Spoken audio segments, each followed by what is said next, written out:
to the Tiger Bag Audibles podcast. I'm your host, Pearson Lussey, brought to you by Pawpaw's Campers and Cars. We got the AP Top 25 poll that came out today, and LSU ranked number 5, and just like the same in the coaches poll, their highest ranked in the AP poll since 2016, and their opponent, Florida State, ranked at number 8, and that's the only top 10 matchup of Labor Day weekend. We have some news from LSU Recruiting, and LSU has 6 practices in a row, their longest stretch in fall practice. But in the past couple, we had a scary moment that happened. So stay tuned, and we have Tiger Rag editor Todd Horn that's coming in, and so we'll keep you updated.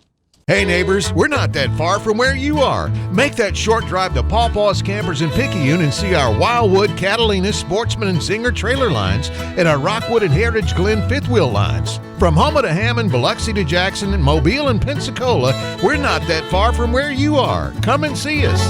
You're gonna love the way we deal. Pawpaw's Camper City and Picayune. You're gonna love the way we deal. The 2025 recruiting class for LSU got much better today after 5-star wide receiver DeCorian Moore announced his commitment to LSU. Moore joins 4-star 2024 running back Caden Moore as the second teammate from the 6A powerhouse from Duncanville, Texas, to commit to LSU. They did miss out on top-ranked edge rusher in the country, Colin Simmons, as he stayed home in Texas, and the 4-star defensive back Wardell Mack, who committed to Florida. But LSU now has the 7th best recruiting class in 2024 and the 5th best in 2025. Todd, what do you make of this recruiting news? Spoiler alert. You stole the thunder from me on Wardell Mack. I was going to tell you that the number 3 player in the Tiger Rag Dirty Dozen this year, one of the top players in the state of Louisiana, Wardell Mack, a defensive back from John Ehret in Marrero, committed to Florida, and that's kind of a blow to the Tigers. They were really pushing hard to get Mack, but they did apparently, like they did with Simmons, lose out on him this time to Florida. I would just like to point out that this is only a commitment, and there's still some time, about 6 months, or actually 5 months. We're in August, 4 months. I need to learn how to add, but I guess. The game's not over till it's over on signing day, but it does look like right now with the commitment that Mack is headed to Florida, and that's not good news for LSU.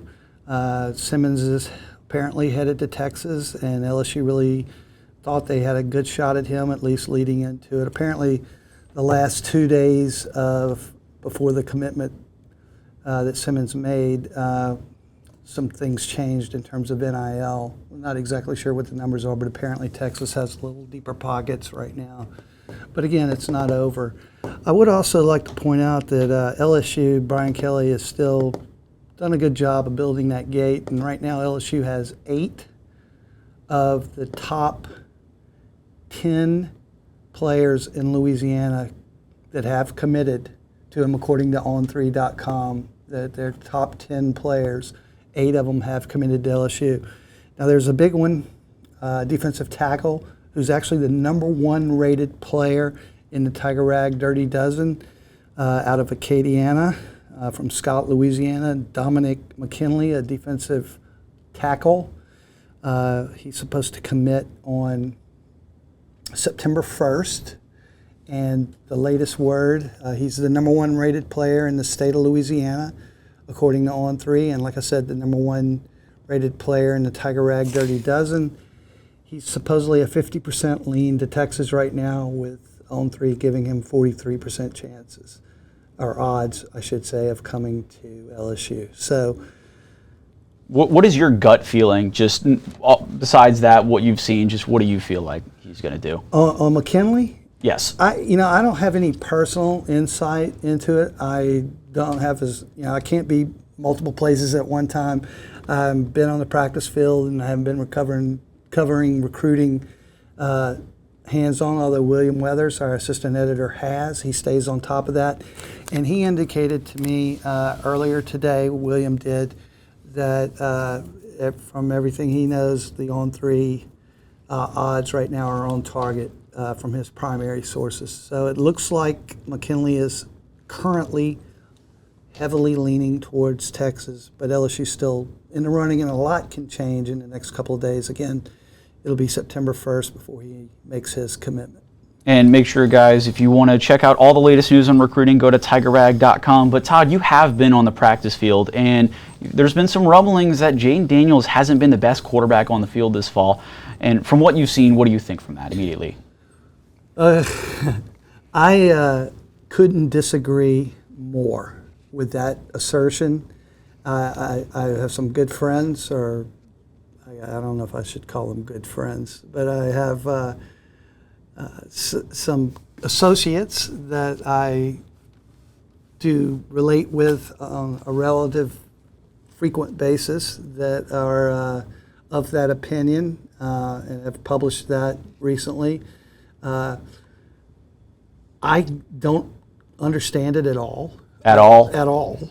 I couldn't. To me, there's, and this is not a knock against Garrett Nussmeier. I think I'm on the record as saying that the kid has the strongest arm I've seen in person up close in years. Could Garrett Nussmeier be the starter at most teams in the Southeastern Conference or the country right now had he elected to transfer during the offseason? Yes, probably so.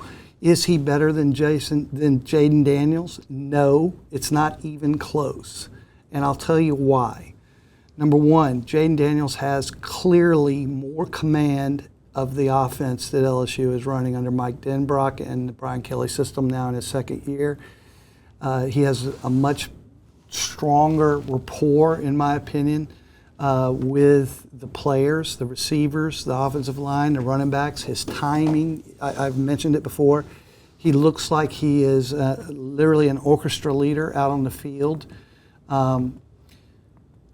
Honestly, I don't know on what basis these people are making the assertion that Garrett Nussmeier is performing better. As a matter of fact, as a former quarterback, I'll tell you that from what I've seen in practice, not just in 11-on-11 drills, where Jaden Daniels has been throwing the ball deeper with more regularity, which was the big knock against him last year, that he wanted to tuck it and run it rather than make the progressions through his reads. He's making the progressions through his reads in practice and in scrimmages right now. He's not trying to, drop back in the pocket, make one read, say, oh, that's not there, and then take off running, which he was accused of doing and probably did do early in the year last year. And he's going through his progressions, he's making his reads. And his footwork footwork for a quarterback is the most important aspect of what they do when they're in the pocket. How are they moving around the pocket? What does their footwork look like when they're going to make a pass, when they've made a read and they're going to unleash it? And that's why he's more accurate this year. His footwork is solid, and they've had to work with Garrett a lot during this camp on his footwork. So it really sounds like that Daniels has all the attributes to be a pocket passer at this point. Well, I don't. That's a good. I think he does have the attributes, but again, the ability that you have as a quarterback to bolt out of the pocket and run as effectively as Jaden Daniels can do and has proven that he can do, is another dimension that is extremely painful for defensive coordinators and other defenses to have to deal with. And that's something that you don't want Jaden to abandon with his game. He's got that skill, he's got that talent, and that adds to LSU's attack. Knowing that he could hit 4, 5, even 6 receivers, depending on how many backs or tight ends are in the game, going out into a pass route because he's taking the time to go through his reads, but also the fact that he can tuck it and run and hurt you when he does it.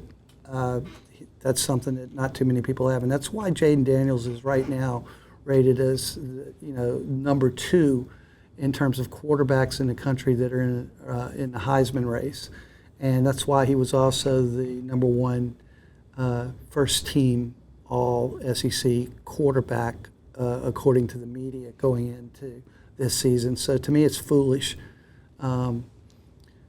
It's a foolish assertion to say that Garrett Nussmeier is outperforming Jaden Daniels in practice. And he's had to go against defensive coordinator Matt House against all of fall camp and spring camp. And so House mentioned in a recent interview that this is a big matchup. And the rest of the country is starting to think so too. AP top 25. By this matchup, you mean Florida State? Yeah, the week 1 matchup, Florida State is ranked at number 8 and LSU's ranked at number 5. And so House talked a little bit about that, so let's hear what he has to say. Yeah, I think those games are exciting. They're exciting for a coach, they're exciting for a player. But at the end of the day, I think you have to be short-sighted in this game. And to be honest with you, when you're out on the field, you're worried about the next drill. And when you get off the field, you're worried about correcting the next meeting. Now, there's got to be some farsightedness in the preparation model and what schemes do we need to get in, how do we need to be taught. But I think you can get too farsighted in this thing, too. Now, is it exciting that we have great competition in the first game? Absolutely. But I hate to say this, but I'm worried about the trajectory of practice 9 now after 8. Do you buy that? It's like, okay, just one practice at a time, or do you really think these players are like, we get a shot at Florida State and we got the spotlight for this first weekend? What do you think? I think that the LSU football team right now doesn't have the capacity, and it's not a negative comment about the football team. There's so much that purpose that is required to go through a training camp like they're going through right now, and there's so much information that they're having to process and they're having to deal with, and not to mention the physicality of just going through camp, that there's no way that they're looking ahead to Florida State right now. They're looking ahead to the next play, that their next rep that they have to do whenever they're up. It can't be as much information as last year. I mean, the whole staff is coming back. So you got to make progress. Everything, you got to build upon it constantly. So wherever you are in the chart progression, you've got to be challenged to go to the next level today. And that's what they're focused on right now. I agree. I believe exactly what House is saying. Or was that Denbrock or House? That was House. That was House. Okay, so that was the defensive coordinator. And what he's saying is that exactly what we're talking about is, yeah, it's exciting to know that on September 3rd, number 5 LSU is going to be taking on an extremely talented number 8 Florida State and all the national ramifications that it has. But right now, guys, we're on our 12th practice, and we're about to go into 6 practices in a row that are going to be the most important 6 days, consecutive days of practice and fall camp that we're going to have, where we're going to make a lot of progress or we're not going to make a lot of progress. Depends on how we do. And we have to make the next progress. We're not ready to start game planning. That was my next question. It's Yeah. like, is game planning just the week before like it usually is in the seasons when you have? So if everything goes the way it's supposed to go, then everything that they're doing right now in their drills, in their learning of the concepts or their advancement of the concepts of the playbook, of the reads that they're supposed to be making at the different positions that they're being put into, if everything goes according to the way it's supposed to go, or the coaches want it to go, then when they get into the last week to 10 days, they'll start to gradually put in more of the game plan, but it will build upon what they've already been doing in their drills, okay? What they're already doing in these early practices to this point, which is why these 6 days, starting today on Monday, they already had the first of those 6, are very important, in fact, crucial days to what LSU is trying to do. So, yeah, I buy what House is saying 100%. Let's say they're playing, instead of Florida State, they're playing like Grambling in the second week, like not as big of a matchup. Do you think they're still keeping that same level of intensity, or there's a different approach to practice? So, Pearson, have you ever heard a coach say, whether it's a football coach, a baseball coach, Jay Johnson, or a basketball coach, whether it's an LSU basketball coach or a pro basketball coach, that it doesn't matter who we're playing or what they're doing, this is about us. This is about LSU. This is about our team. This is about how we're progressing and what we're doing to be the best that we can be. That's exactly what they're doing right now. They're not, yeah, if they were playing Grambling or the Sisters of the Poor, it doesn't matter the level of the competition. They're trying to make progression based on what they know they need to do to be the best that they can possibly be. And I hate to sound like a coach and be expressing coach speak, but by God, that's true. Absolutely. And if they're going to be a better team, they're going to have to be better on third down and with turnovers. And House talked a little bit about that as well. Both of them we got to improve drastically. That's 2 areas that have been a point of emphasis. Get off the field. I believe we were in the 70s, which isn't good enough. Last year, if you look at the number one team in the takeaway defense, it was Illinois. They had 2.4 takeaways a game. They allowed 12.7 points. So there's a direct correlation there. Both are being emphasized like crazy. So we talk about constantly, it's like, oh, you got to be better on third down. You got to be better with turnovers, just force more turnovers. How do you do that, though, besides just game planning? Is there something more you can do? Yeah, well, getting off the field on third down is obviously extremely important because it means you're stopping your opponent. And like you said, they were 74th in the country last year in getting off the field on third down. The way you improve that is just fundamentally knowing what you're doing and everything we've been talking about as far as advancing in your concepts so that you're stopping the other team. Maybe more situational football could be in play, or we've talked in the past podcasts and past discussions that we've had about how LSU is going to have more personnel and more talent both on offense and also on defense to be able to put more dressing on the things that they're doing, to give you additional looks. One of those looks that LSU is going to be able to do defensively is throw three safeties into their defensive packages at any given time, which is a wild card for a quarterback, because when you're a quarterback and you're standing up at the line of scrimmage or you're in the shotgun and you're looking out and you see now, oh wait, that's three safeties now in the defensive backfield. And you're talking cover three, or you're talking with a nickel? No, I'm talking about with a nickel or a dime, or even a different type of wild card package that LSU could throw at you just by having three safeties. LSU did not have three safeties to put on the field last year in a consistent basis. They're going to have that this year, and that throws variables into the reads that the quarterback can make. You don't know if that third safety is there, if he's going to be in coverage pre-snap or if he's going to be rushing you. So you have to change your coverage calls. All right, so that's one way on third down, especially if it's 3rd and 4 or 5 or more, that LSU can throw a different look at the team that's going to put more variables in play, that's going to make that quarterback have more questions and make that whole offense have more questions. So that's one way. The most important thing, though, that's important, and I don't want to say most important, but another important thing is, and this is phenomenally unbelievable to me, Jaden Daniels, LSU's quarterback last year, only threw 3 interceptions all year. That's got to be top in the country, or at least close to it. So I don't think that even though he's going to be challenged to throw the ball deeper and more vertically this year, he probably will throw more than 3 interceptions this year just because he's being more aggressive. But the fact, and let's just focus on this for a second, the fact that Jaden Daniels, your starting quarterback who took well more than 90% of the snaps, even though he was injured in a couple of games, only threw 3 interceptions, and you were overall in 14 games only +1 in turnovers.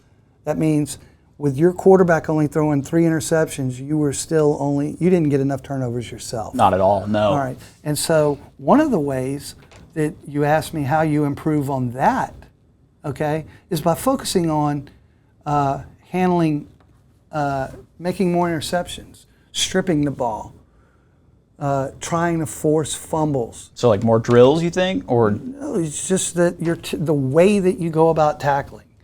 You're trying to strip the ball. The way that, Greg Brooks, who's going to be a defensive back, who's a fifth-year senior, who's a vocal leader and going to be a leader in the defensive backfield when he gets back to practice tomorrow. He's coming back from vertigo. He had a bout with vertigo that's forced him to miss a lot of practice in the early going, but he's back. He's a steadfast leader. He's going to be there. He had 5 interception drops last year. So you tangibly want to know what they're doing to improve on that. He's catching balls, after practice and before practice from one of those ball throwing machines, just to make sure that he holds on to more interceptions. He's ready for every situation. 5 yeah. interception drops. Okay, let me tell you something. If LSU is at the end of this year, if they're plus 7 or 8, okay, in turnovers, they're going to the college football playoffs. You really think so? If they're plus 7 or 8, they're going to the college football playoffs, because that means that they've changed the possession swing 8 times, 7 or 8 times. That's huge. That's huge. They're of course gonna have to beat Florida State, and that's. You think they got it in the bag already, or? You keep trying to do this to me, Pearson. You keep trying to make me make a prediction. I told you. I'm banging the table. I believe that LSU is a better football team than Florida State, but I think the two are very evenly matched, and I think LSU's going to win, but we're still early, and it still comes down to they're both very talented. It's which team develops and executes. Develop first from now until they get ready to walk on that field in Camping World Stadium in Orlando. And then it's going to be evenly matched, and it's which one executes the best. Well, I'm definitely going to keep asking you up until game week, but we're going to take a quick break, and we're going to come back and bring to you what is going to be coming to the Tigers in the future and what else the football team has to say. People come from everywhere to Pawpaw's Campers and Cars. All at Pawpaw's Campers and Cities, Pawpaw's Campers and Cars, the people.